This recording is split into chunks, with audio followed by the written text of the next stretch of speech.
So we were at Download Festival a couple of weeks ago. We're very excited to go again next year. But who's going to be headlining? It's a special anniversary year. 4 days of live music. Who could it be? Well, look, come on. It's 4 days. If there was ever a time to take a risk on at least one headliner, it's next year. And to me, it's not even a risk, but I'm going to say the most obvious first choice, Bring Me the Horizon. Yep. Easy. 10 years since Eternal's been released as well, so it kind of fits in with the anniversary theme they've got going on. They're doing Reading and Leeds this year and headlining one of the stages, so it makes perfect sense for that to kind of come back around next year for them at Download.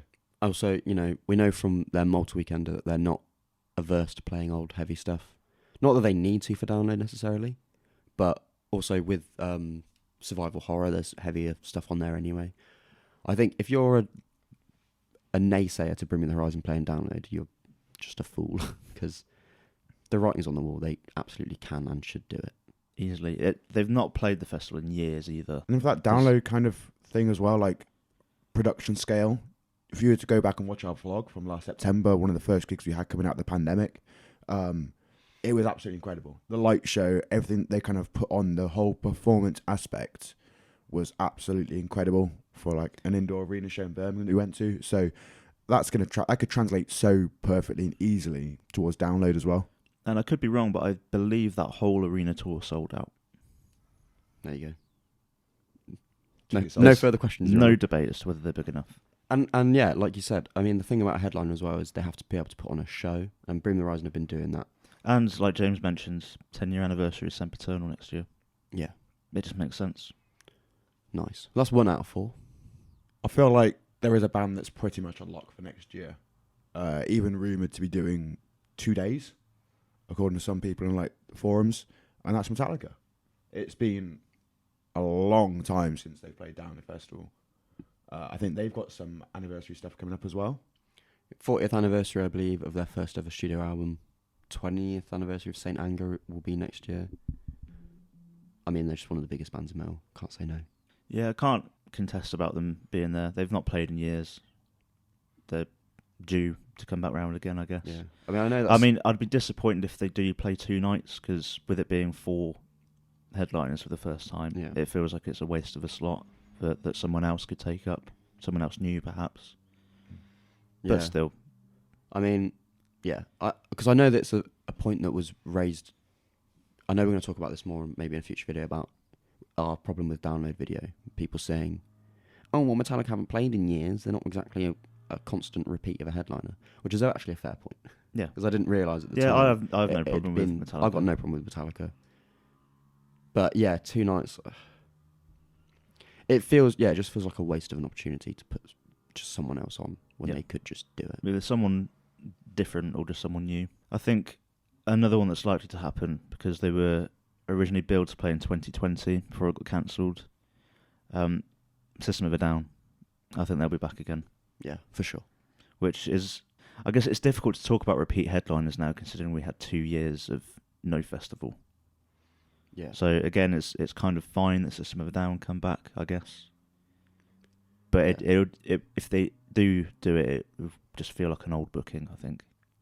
Yeah, I don't think anyone would complain, to be honest. No. If anything, there will be a section of the audience that would not. I can't think of the words. Not feels like they're owed it, but would just sort of accept. Well, that's what we were going to have anyway. So yeah, that's what I mean. That's why I think it's inevitable to kind of happen, because they were booked originally and then couldn't make the reschedule. I think it's just bound to happen. We've got 1 slot left to predict. Should we do a safe option and then a risky option? Because I got an idea for a safe one, and that's AC/DC. Yeah.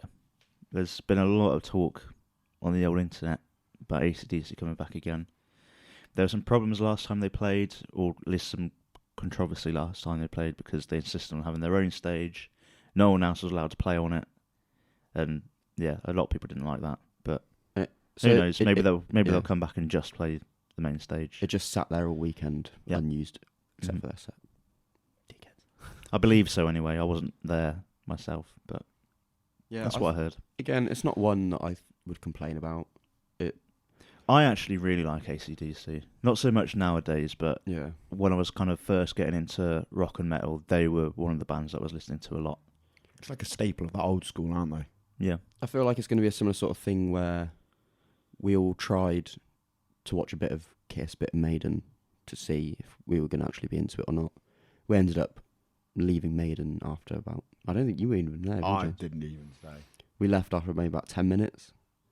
But AC/DC, I think it'll be a similar... For me, at least, it'll be like, well, let's watch them from the hill and see if what they put on, what sort of show they put on. I feel like, at least for us, AC/DC have the better catalogue, though, compared to Maiden. Yeah, I agree. I think I know a lot more AC/DC songs than I do Yeah, Maiden. definitely. Mm. And again, So even that if you might don't, so yeah. if they play that might be more likely to hook us in and convince us to stay a bit longer. Yeah. I feel like it's difficult for us to talk about Download headliners because we're mostly there for the undercard. Have you boys got any other suggestions for the potential fourth pick that might be a bit of a riskier move or a fresh move? I've seen a lot of people suggesting it's not fresh in that regard, but again, big anniversary year. They've done a big big US tour this year. They've got European dates next year, and that's Slipknot. And then bringing Knotfest over. We had tickets to go to Knotfest UK, I think, back in 2020, I think it was meant to be. And that they've gone to, I think they're going to Finland next year. They're going to a few other places around Europe. They are still yet to announce anything for UK. Yeah, I've noticed they've announced a huge European tour, but no UK dates. And I feel What's like going on? even the other Festival option, exclusive? maybe Fest exclusive and Knotfest exclusive, kind of that collaborative. They did that before. They did a Knotfest and Ozfest US tour where they had collaborated together. Whether they bring that together or whether they just bring Knotfest over next year, who knows? But I think it's a lock they're going to be here at some point next year. To what capacity, though, I don't know. I think, because I've seen people say that one of the days will be billed as like a Knotfest day. I don't see the point. Why? I think, because I think Slipknot can come over and headline. I've got no issue with that whatsoever. But I think if they're going to do Knotfest, they should just do it off their own back, completely at a different time of the year. Yeah. I mean, because I think our tickets for 2020 was like August. Yeah, Fine. yeah, it was later on in the year. Why can't they just do that and have complete full control of everything, rather than Yeah, just... because I'm happy surely to go to that. if you're gonna bill a day at Download as Knotfest, then surely Slipknot are going to be asking for a big cut of like the ticket sales from that. Yeah. Whereas if you're Download, you can just book Slipknot Yeah. And also and keep your normal ticket cut. it calls into question, do they then have a designated Knotfest main stage for themselves? Like, how does Don't it know. work? I don't know. To me, I think it's just too much of a... Logistically, it Yeah. seems a bit silly. yeah. I think. But if Slipknot just came over anyway, just... Because I know it's the 20th anniversary, so Download are going to want some big bands, but... I think I'd seen before Andy Copping had tried getting for the 10th year anniversary in 2013 and couldn't, and really wanted them there for that, based like off their original, what was it, 2009 performance. So who knows? I've seen Parkway Drive mentioned a lot. Yes. They could be another kind of not risky one, but if you're going to have one smaller headliner, then something seen- like that. Then a lot of people doing like a Parkway and Architects co-headline day. Yeah, as well, I so you think kind of have that option. With If you were to two of book those. someone like Parkway Drive, they'd need a strong undercard, I think. I think you Like I think you can build... Architects. I think you could build an undercard of like Parkway, Architects, Sleeps, Bullet, yeah. If we look to the next 5 to 10 years of Download Festival, who do you guys think is going to step into a headline Well, slot? there's one we've mentioned already, Frank Carter and the Rattlesnakes. They're really not far off by the show they put on headlining that second stage on relatively short notice. They're not far off at all, I don't think. I think, yeah, Parkway Drive is another one that's a really, really strong bet. I see a lot of people talking about the band Ghost. I've not really listened to It's not a too band much of I've them. been able They to get don't draw into, me in at yeah. all. But But then I'm the you see same the comments with Maiden. yeah. and some of the bands that justifiably headline the festival. So I'd highly expect another Rammstein.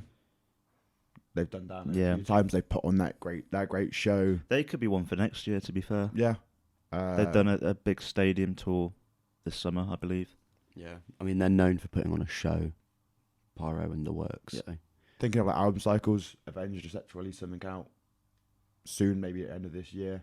You kind of got to think about that as Have well they- in there. they've headlined before, haven't They they? have headlined Yeah. 2014 off the top of my head, I think. A lot of people talking about Rage as well. They'd definitely be better suited to download than Reading and Leeds. Oh, for sure. 100%, yeah. Are they Um, doing Red and Leeds? I think they're playing. No one's going to appreciate it. What, same day as like Blossoms, probably. Yeah. Bit of a clash. Does that not just seem mental? Let me just fact check that, because Reading and Leeds is very much an indie festival / grime now. While you're searching that, do we think Architects have the potential?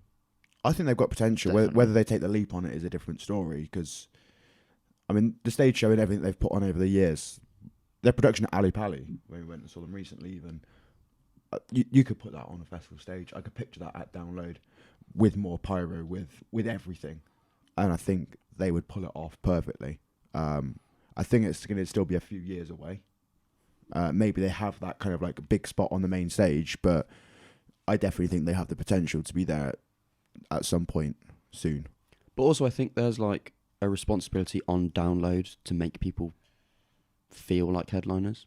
Like they could say to Architects, "We will, help you with the production, give you the pyro, give you all the shit that's going to make you feel like headliners. You just got to come and bring the music." Do you know what I mean? Yeah.